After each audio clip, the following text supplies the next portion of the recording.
માહિતી બ્યુરો, સુરેન્દ્રનગર અન્ન અને નાગરિક પુરવઠા મંત્રી શ્રી કુંવરજીભાઈ બાવળિયાના અધ્યક્ષસ્થાને આજે પંડિત દીનદયાળ ઉપાધ્યાય ટાઉનહોલ ખાતે અન્ન સંતૃપ્તિકરણ અભિયાનનો ઉજવણી કાર્યક્રમ યોજાયો હતો।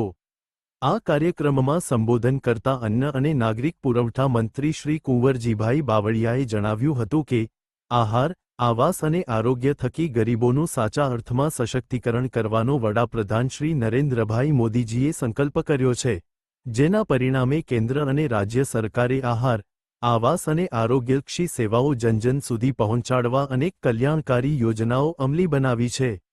રાષ્ટ્રીય અન્ન સલામતી કાયદા 2013 હેઠળ અંત્યોદય અને અગ્રતા ધરાવતા કુટુંબોને મળવાપાત્ર ખાંડ, મીઠું, તુવેર દાળ અને ચણાનું રાહતદરે વિતરણ રાજ્ય સરકારશ્રી દ્વારા કરવામાં આવે છે। આજે સમગ્ર દેશમાં 100% રેશન કાર્ડ ડિજિટલાઇઝ કરવામાં આવ્યા છે, જેનાથી અનાજ વિતરણમાં પારદર્શિતા આવી છે અને કાર્યક્ષમતા વધી છે। આ કાર્યક્રમમાં ઉપસ્થિત મહાનુભાવોના વરદહસ્તે પ્રધાનમંત્રી ગરીબ કલ્યાણ અન્ન યોજના અંતર્ગત ગંગા સ્વરૂપા બહેનો, નિરાધાર વૃદ્ધ, દિવ્યાંગ લાભાર્થીઓને લાભ આપવામાં આવ્યો હતો।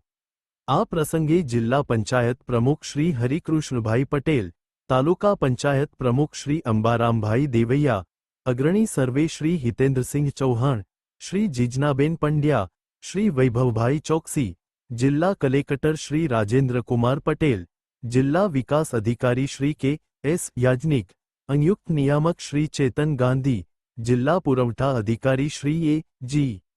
ગજ્જર, પ્રાંત અધિકારી શ્રી નિકુંજ દોડા સહિત મોટી સંખ્યામાં લોકો ઉપસ્થિત રહ્યા હતા। દરેક જરૂરિયાતમંદ નાગરિકને મફતમાં પોષણક્ષમ અનાજ મળી રહે તેની સતત ચિંતા વડાપ્રધાનશ્રીએ કરી છે। પ્રધાનમંત્રી ગરીબ કલ્યાણ અન્ન યોજના 81 કરોડથી વધુ લાભાર્થીઓ સાથે આજે વિશ્વની સૌથી મોટી ખાદ્ય સુરક્ષા યોજના બની છે। આ યોજના દ્વારા કેન્દ્ર સરકાર જરૂરિયાતમંદોને અનાજની ઉપલબ્ધતા સુનિશ્ચિત કરી રહી છે। આ યોજના જાન્યુઆરી 2024ની વધુ 5 વર્ષ માટે લંબાવવામાં આવી છે।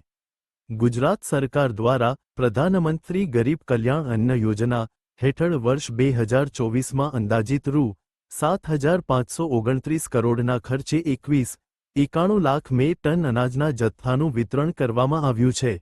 રાષ્ટ્રીય અન્ન સલામતી કાયદા હેઠળ રાજ્યના 76.6 લાખ રેશન કાર્ડ ધારકો જેમાં 73 કરોડ વસ્તીનો સમાવેશ થાય છે એમ કહેતા વધુમાં તેમણે ઉમેર્યું હતું કે આ તમામ લાભાર્થીઓને અન્ન સુરક્ષાની સાથે સાથે પોષણ સુરક્ષા પણ પૂરી પાડવામાં આવે છે।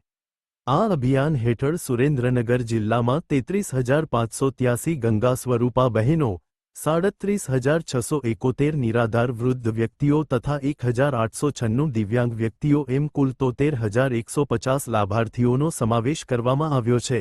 દરેક નાગરિકો રાશન સંબંધિત તમામ જાણકારી પોતાના ઘરે બેઠા બેઠા પોતાના મોબાઈલમાં એક ક્લિકથી મેળવી શકે તે માટે અન્ન, નાગરિક અને પુરવઠા વિભાગ દ્વારા માય રેશન એપ લોન્ચ કરવામાં આવી છે, જેનો 94 લાખથી વધુ લોકો લાભ મેળવી રહ્યા છે।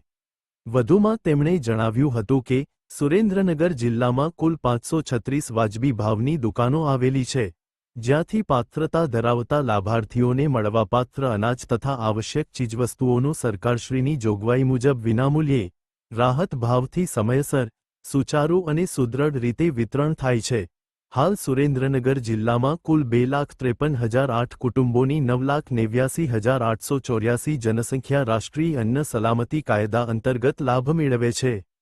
સુરેન્દ્રનગર જિલ્લો ન ફક્ત અન્ન સુરક્ષામાં પરંતુ સ્વાસ્થ્ય અને સમૃદ્ધિમાં પણ આગળ રહે અને વર્ષ 2047માં વડાપ્રધાનશ્રીના વિકસિત ભારતનું સ્વપ્ન સાકાર કરવામાં મહત્વની ભૂમિકા ભજવે એમ જણાવ્યું હતું।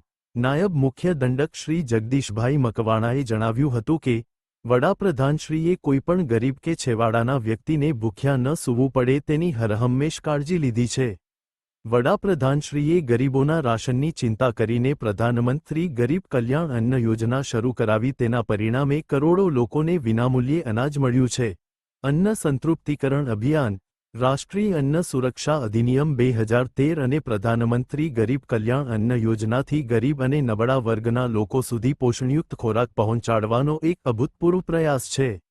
કોરોનાના કપરા સમયમાં દેશના કરોડો ગરીબ પરિવારોની સરકારે ચિંતા કરી છે એમ કહેતા વધુમાં તેમણે ઉમેર્યું હતું કે પ્રધાનમંત્રી ગરીબ કલ્યાણ અન્ન યોજનાએ દેશના ગરીબ પરિવારોને ખાદ્ય સુરક્ષા પૂરી પાડવામાં મહત્વની ભૂમિકા ભજવી છે.